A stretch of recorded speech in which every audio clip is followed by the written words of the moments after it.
Because Arius said that this thing was a created creature, right? And he calls what is known in history as Arianism. You want to look up Arianism? Get your encyclopedia. They tell you about it. Okay? Is that right? Jamila? That's right. She knows. Okay? You got that? Now, so Eutychus is the father of Monophysitism, which means a Monophysite refused to recognize the human nature of this thing here that we know today as Jesus the Christ, then known as the Rapist. Then there was the second brother was that came along, Nestorius. At the same time that Eutychus came along with Monophysitism. And Nestorius said that the Virgin Mary, with the attachment of the Theotokos attached to her, that he could not recognize the Theotokos in the Virgin Mary. The Theotokos means the Mother of God. That's what the word Theotokos means. Look it up. Now, so what they did, the Melkite Coptic Egyptians called a council meeting that's known in history as the Council of Ephesus. To do what? To get this thing here, a human nature. That's what it was called for. In order to have a human nature, one has to be born through the body of a female. You cannot be born through the body of a dog to get a human nature. Is that right? So they had to get this thing a mother. So what they did, this Uncle Tom, Melkite, Coptic Egyptian, they went into the ancient Egyptian divine triad again.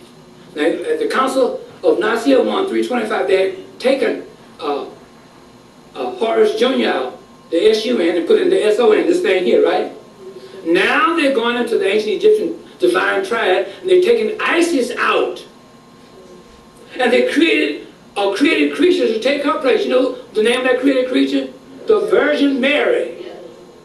This is history.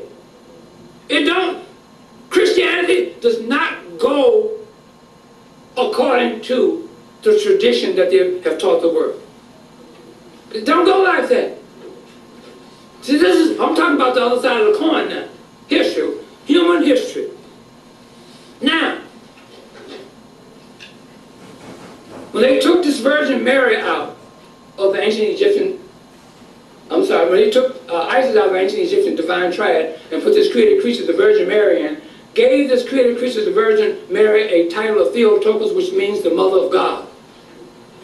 Okay? They gave this Virgin Mary the attributes of Isis.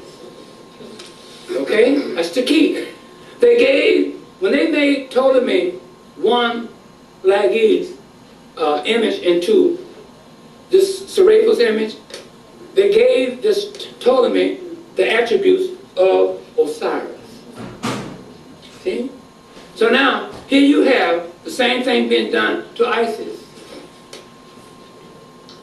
Giving her a title of Theotokos. This is what Nestorius fought against. You see that? So what happened, there were three brothers, three Coptic Egyptian Africans. And you check this out, Jamila. Ask anybody about the 3 chapters. It's known, you ever heard of the 3 chapters? Okay. It's called the 3 chapters. It's all history. The 3 chapters was written by 3 African Coptic Egyptians, but they were Melkites, to counter and oppose the Nestorians and the Monophysites at the Council of Ephesus. You see, now when they made the Virgin Mary to be the mother of God, and God is Serapis, and they amalgamated the 2 created creatures together, and they came out with the Anointed One. And the Coptic Egyptians speaking Greek said that this is the Christos. And in English, the Christos means that now this is the Christ. That's how this Christ came about. With that amalgamation of the created creature, the Virgin Mary, with the Theotokos title attached to her, which means the Mother of God, and amalgamating the two created creatures, the races together. You see that? And the Coptic Egyptian said, now this is the anointed one. This is the Christos. And the Christos, they were speaking Greek. In English means, now this is the Christ. That's how it happened. You see? So now, Nestorius said that he couldn't recognize that Theotokos. Eutyches, the monophysite, said, no, I'm not recognizing no human nature in no Christ. I don't care what you do. I'm not going to accept it. So now, they had three Coptic Egyptian brothers, old Uncle Tom, who wrote opposing letters against Nestorius and Eutyches at that council meeting. And it is known in history, it's in my book, as the three chapters.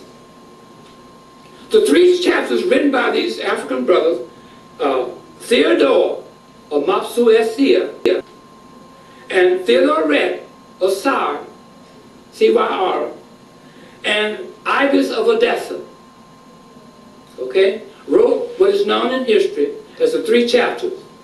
You go and get you to the library and get you a set of the new Catholic encyclopedias, and you look up the three chapters in there. It's in there.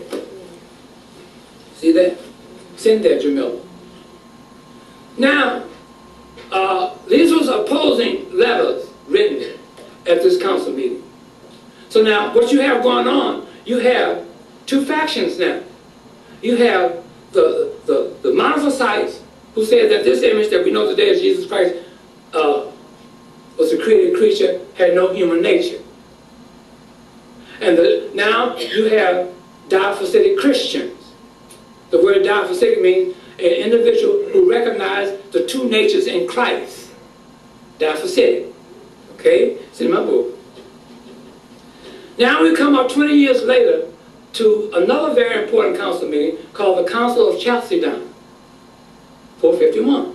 The argument is still going on. Argument is still going on. They're trying to make and create a human nature still for this thing here. Okay? And they use those three opposing letters that was used at the Council of Ephesus at the Council of Chalcedon. Plus, guess what they did to get this thing a human nature? They used one word. You know what that word? The word is consubstantiality. The word consubstantiality means a person. That's what it means. Now, if you are a person, that means what? You're a human being. You see that? So, in order to be a person, you are automatically a human being. So they use that word consubstantiality and apply it to this thing in their dogmatic decrees written to repudiate the argument that from the monophysites saying that this thing here had no human nature. They use that one word, consubstantiality, which means person. See? Now, I don't know, nobody is telling you these things about what happened at these council meetings. You see? So now, we're going to move. Now, the argument is still going on now.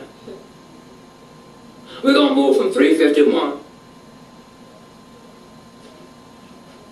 451, I'm sorry.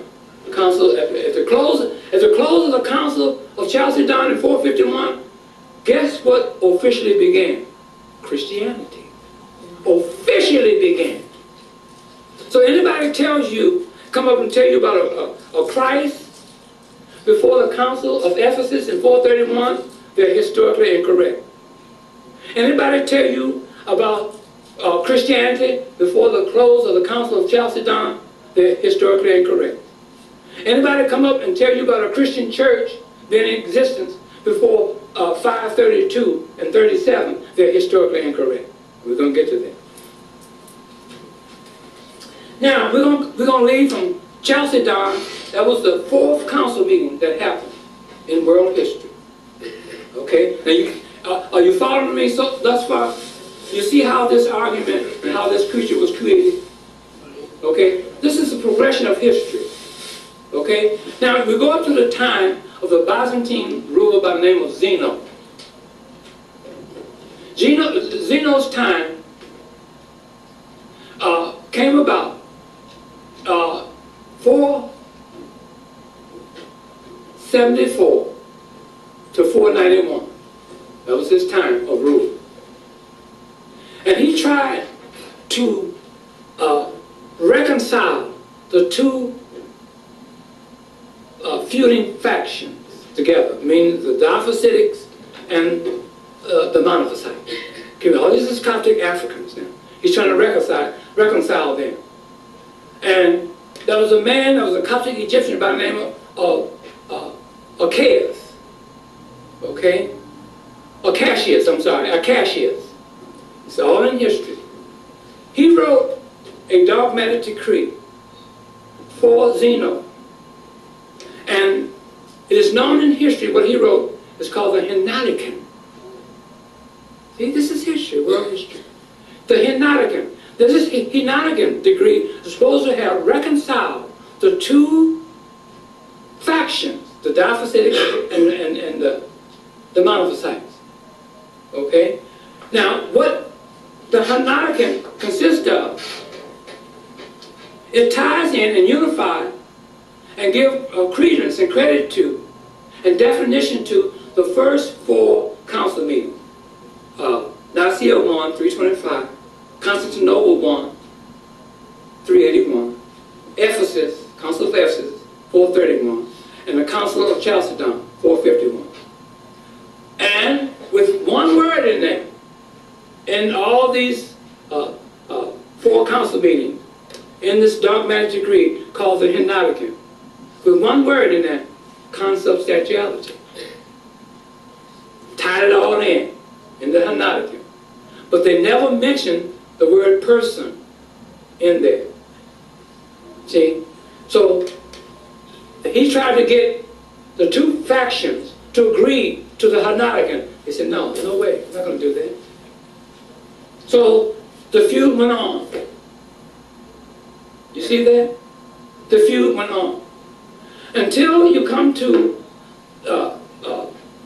Zeno's time was 474 to 491.